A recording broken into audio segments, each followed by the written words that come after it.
Audio Jungle। नमस्कार दोस्तों, कल हम पढ़ रहे थे चित्तौड़गढ़ दुर्ग के बारे में। आज हम उसके आगे से पढ़ेंगे चित्तौड़गढ़ दुर्ग पर किस किस का अधिकार हुआ, किस किस ने आक्रमण किया, इसी के बारे में हम यहाँ पर पढ़ने वाले हैं। तो देखो, सबसे पहले चित्तौड़गढ़ दुर्ग पर अधिकार। पहला आक्रमण 8वीं सदी में होता है। पहला आक्रमण कब होता है? 8वीं सदी में मामू, अफगानिस्तान का मामू का आक्रमण।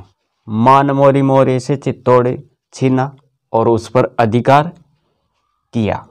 तो ये भी आपको ध्यान में रखना है। बप्पा रावल, बप्पा रावल, बप्पा रावल। मालवा के परमार राजा का अधिकार हुआ मुंज का। मुंज कौन है? ये मालवा के परमार राजा, इसका भी अधिकार हुआ।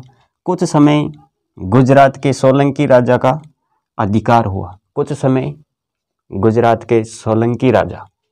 सोलंकी राजा कौन? जय सिंह, जय सिंह सिद्ध राज, इसका भी अधिकार होता है। ये आपको नोट करना है। और 12वीं सदी में गोहिलों का अधिकार हो गया। गोहिलों का अधिकार हो गया। कौन सी सदी? 12वीं सदी। 12वीं सदी में गोहिलों का अधिकार हो गया जब इल्तुतमिश ने नागदा को तहस नहस कर दिया। तब जैत्र सिंह ने, किसने? जैत्र सिंह ने चित्तौड़गढ़ को अपनी राजधानी बनाया। चित्तौड़गढ़ को अपनी राजधानी किसने बनाया? जैत्र सिंह ने। तो ये आपको ध्यान में रखना है, जैत्र सिंह। अब देखो, यहाँ पर 1303 में अलाउद्दीन खिलजी का अधिकार होता है और नाम कर देता है इसका खिजराबाद। 1326 में राणा हमीर, इसका अधिकार होता है और सिसोदिया वंश की नींव रख देता है ये। इसके बाद में 1534 से 35 के साके बाद गुजरात के बहादुर शाह का अधिकार हो जाता है। सेनापति कौन है? रोमी खां। अब यहाँ पर देखो, 1535 में मंदसौर के युद्ध में हुमायूं ने बहादुर शाह को हराया तो विक्रमादित्य का अधिकार हो गया। 1536 से 40 बनवीर का अधिकार होता है। और ये बनवीर कौन है? पृथ्वीराज सिसोदिया के दासी पुत्र। तो ये भी ध्यान में रखना है। 1540 में राणा उदय सिंह का अधिकार होता है। तो यहाँ पर ध्यान रखना है कि उदय सिंह ने दुर्ग की चाबी किसको सौंपी? शेरशाह सूरी को। बाद में देखो, यहाँ पर 1567 से 68 में तीसरे शाह के बाद अकबर का अधिकार हो जाता है। और फिर 1615 में जहांगीर ने राणा अमर सिंह को सौंप दिया। और दशरथ शर्मा के अनुसार चित्तौड़ का प्रथम विजेता जैत्र सिंह को माना जाता है। तो ये भी आपको ध्यान में रखना है। तो यहाँ पर लिख देते हैं हम, दशरथ शर्मा के अनुसार। दशरथ शर्मा के अनुसार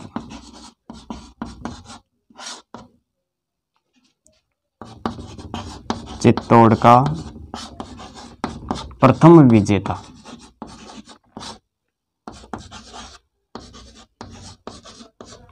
विजेता कौन है? जैत्र सिंह, जैत्र सिंह। तो ये भी आपको ध्यान रखना है।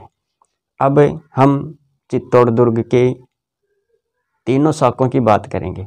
3 शाखे हुए थे यहाँ पर, चित्तौड़गढ़ दुर्ग। और चित्तौड़ दुर्ग में 3 शाखे हुए हैं, 3 शाखे। और राजस्थान में एकमात्र ऐसा दुर्ग है ये जहाँ पर सर्वाधिक 3 बार शाखा हुआ, 3 शाखे। तो याद रखें, प्रथम शाखे की बात करते हैं यहाँ पर 1303 में हुआ। रतन सिंह का अलाउद्दीन के साथ युद्ध हुआ। रतन सिंह ने केसरिया किया और रानी पद्मिनी ने जौहर का नेतृत्व किया। दूसरा साका कब हुआ? 1534-35 में विक्रमादित्य के सेनापति भाग सिंह के नेतृत्व में केसरिया और राणा सांगा की रानी कर्मावती द्वारा जौहर का नेतृत्व। और यहाँ पर याद रखें आक्रमण किसने किया? तो गुजरात के बहादुर शाह ने। तो यह भी आपको यहाँ पर देखना है। तीसरे साके की बात करते हैं। ये कब होता है? 1567 से लेकर 68। ये समय याद रखें। अकबर द्वारा आक्रमण उदय सिंह के सेनापति जयमल पत्ता के नेतृत्व में केसरिया तथा गुलाब कंवर फूल कंवर के नेतृत्व में जौहर हुआ। तो यह था चित्तौड़ दुर्ग के बारे में हमने पढ़ा इस चौथे पार्ट में। अब नेक्स्ट क्लास में हम कुंभलगढ़ दुर्ग के बारे में देखने वाले हैं। तो उस क्लास को भी आप ज़रूर अटेंड कीजिए। मिलेंगे नेक्स्ट वीडियो में। तब तक जय हिंद, वंदे मातरम। Thanks for watching.